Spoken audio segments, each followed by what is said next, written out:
Bismillahirrohmanirrohim. Assalamualaikum warahmatullahi wabarakatuh. Semoga Allah selalu merahmati kita semua. Amin. Siapa di sini yang hobi mendaki gunung? Saya yakin, di antara kalian semua ada beberapa yang suka mendaki. Pemandangan yang hijau dan udara yang sejuk akan selalu memanjakan kita yang penat akan hiruk-pikuk perkotaan. Dan akan selalu menjadi pengalaman yang sangat berkesan bagi seseorang dalam hidupnya. Namun tahukah kamu, ada sebuah gunung yang sering dilewatkan banyak orang. Konon, gunung ini kelak akan ada di surga, dan bisa kita jangkau saat masih di bumi. Kira-kira gunung apakah itu? Simak video ini sampai akhir, agar tidak salah pemahaman. Salah satu clue yang bisa dihadirkan dalam video ini, tentang keberadaan gunung ini adalah Mekah. Bagi jamaah haji atau umroh, Mekah, Hajar Aswad, atau Jabal Rahmah menjadi destinasi yang selalu wajib dikunjungi. Tetapi, ada sebuah tempat yang masih jarang dilirik oleh umat muslim ketika mengunjungi Mekah Al-Munawwarah. Tempat tersebut adalah Jabal Uhud. Jabal Uhud bukanlah gunung biasa, berbeda dengan Jabal Rahmah yang ramai dikunjungi karena dianggap gunung kasih. Bagi umat Islam, Jabal Rahmah atau gunung kasih sayang menjadi monumen cinta. Karena tempat tersebut dipercaya menjadi lokasi bertemunya Nabi Adam dan Hawa. Sedangkan Jabal Uhud sering terlupakan. Jabal Uhud juga memiliki nilai sejarah penting dalam Islam. Bagaimanakah penampakannya? Mari sama-sama berdoa. Semoga kita diberi kesempatan untuk ke sana. Amin. Bagi yang belum pernah berkunjung ke sana, Jabal Uhud memiliki tinggi sekitar 1050 meter.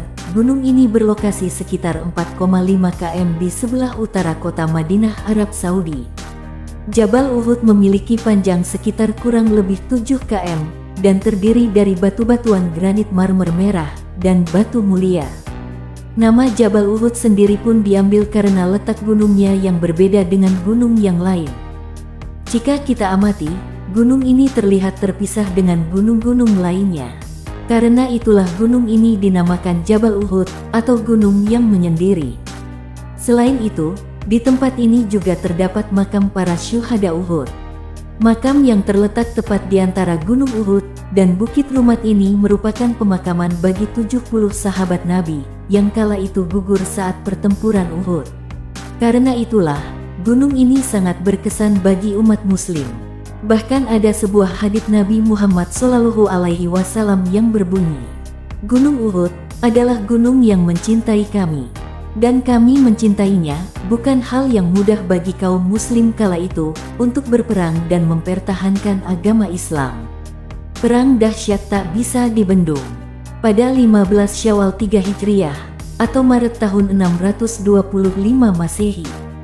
Namun yang paling miris, karena pasukan muslim hanya berjumlah sekitar 700 orang. Sementara para gerombolan musyrikin Quraisy berjumlah 3.000 orang. Sungguh sebuah perbandingan yang sangat jauh dalam pertempuran hebat tersebut. Meski dengan jumlah pasukan yang sedikit, tapi kaum muslimin mampu membuat kaum musyrikin kalang kabut. Akan tetapi, harta telah menguasai beberapa pasukan muslim. Mata mereka terpikat pada barang-barang mewah yang ditinggalkan oleh kaum musyrikin di medan pertempuran. Hingga pada akhirnya, para pemanah ini pun meninggalkan posnya. Perlahan mereka turun dari bukit dan melupakan pesan Rasulullah SAW untuk tidak meninggalkan bukit itu. "Hujanilah pasukan musuh yang hendak menyerang kami dengan panah-panah kalian, jangan biarkan mereka menyerbu kami dari belakang. Bertahanlah dan jangan tinggalkan tempat ini. Jika kalian lihat ada yang ikut merampas harta musuh, jangan kalian ikut-ikutan." Nafsu dunia dan seisinya telah menguasai hati para pasukan muslim. Kenapa kita masih tinggal di sini juga, dengan tidak ada apa-apa? Tuhan telah menghancurkan musuh kita. Mereka, saudara-saudara kita itu, sudah merebut markas musuh. Kesanalah, juga kita ikut mengambil rampasan itu. Bukankah Rasulullah sudah berpesan, jangan meninggalkan tempat kita ini, sekalipun kami diserang. Janganlah kami dibantu, jawab pasukan muslim lainnya. Hanya Abdullah bin Jubair, dan 6 pemanah lain yang masih setia dengan pesan Nabi Muhammad SAW.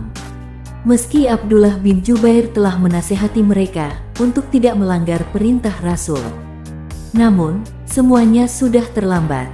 Para pasukan itu berlarian, saling merebut harta rampasan dengan sangat rakus.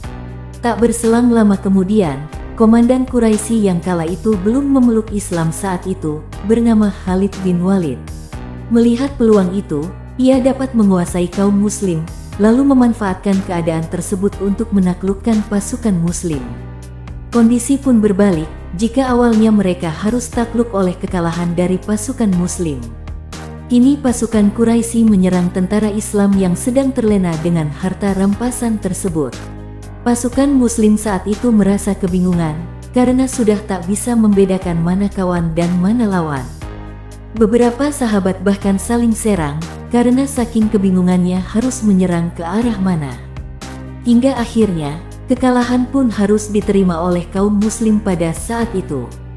Di saat perang sengit tersebut itulah, Abdullah bin Qorni dengan sombongnya mengklaim, jika ia telah berhasil membunuh Rasulullah SAW. Wajar saja, karena kekacauan yang terjadi dalam perang tersebut membuat keberadaan Rasulullah SAW juga penuh tanda tanya, tidak ada yang mengetahuinya. Desas-desus ini sontak mengoyak hati umat muslim. Muncullah segala penyesalan mereka karena telah membantah nasihatnya. Sukacita kemenangan pada perang-perang sebelumnya rasanya menguap begitu saja ketika mendengar kabar Rasulullah menghilang. Dalam kelengkapan tarikh Nabi Muhammad Jilid 2 dijelaskan, jika hilangnya Nabi saat itu karena diselamatkan oleh seorang sahabat bernama Mus'ab bin Umari.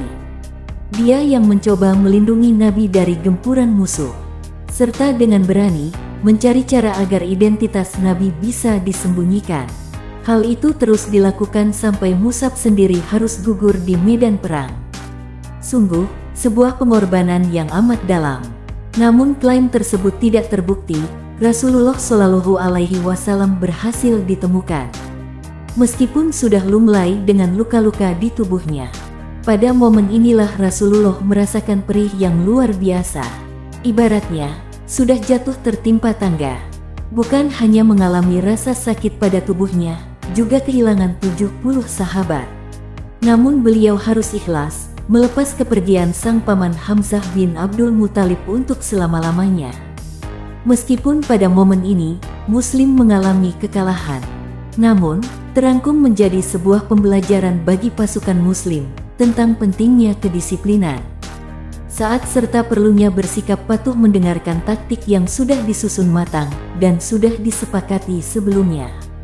Kisah yang melegenda ini menjadi sebuah bahan renungan bagi umat muslim di seluruh dunia dan menjadikan Jabal Uhud juga tempat yang penuh nilai sejarah.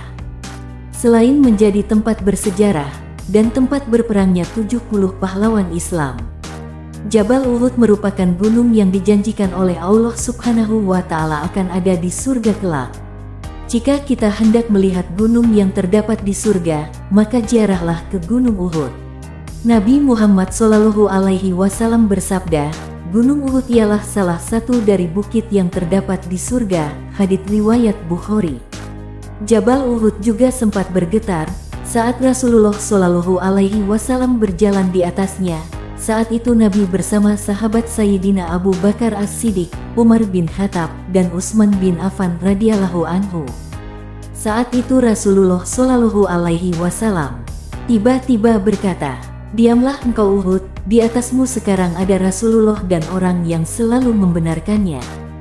Abu Bakar radhiyallahu anhu dan 2 orang yang akan mati syahid, Umar bin Khattab dan Utsman bin Affan, "Percayakah kamu, Gunung Uhud saat itu benar-benar diam dan menaati perintah Rasulullah SAW?" Hadis tadi adalah menjadi gambaran bagaimana rasa cinta Gunung Uhud kepada Rasulullah SAW yang begitu besar. Bisa kita dibayangkan bagaimana bahagianya gunung tersebut ketika baginda Rasul menginjaknya, apalagi bersama sahabat-sahabat Rasul. Jika mengingat semua perjuangan kaum muslim dan Rasulullah saat itu, maka wajar jika Jabal Uhud adalah tempat yang penuh perjuangan. Maka tak heran Jika setiap jemaah haji dan umroh dianjurkan untuk mengunjungi Jabal Uhud dan berdoa di makam 70 syahada yang telah membela Islam. Sekali lagi, mari sama-sama berdoa. Semoga kita semua diberi kesempatan untuk pergi dan berziarah ke sana. Amin. Wallahu a'lam bishawab. Semoga pesan yang ada dalam video ini bermanfaat untuk kita semua.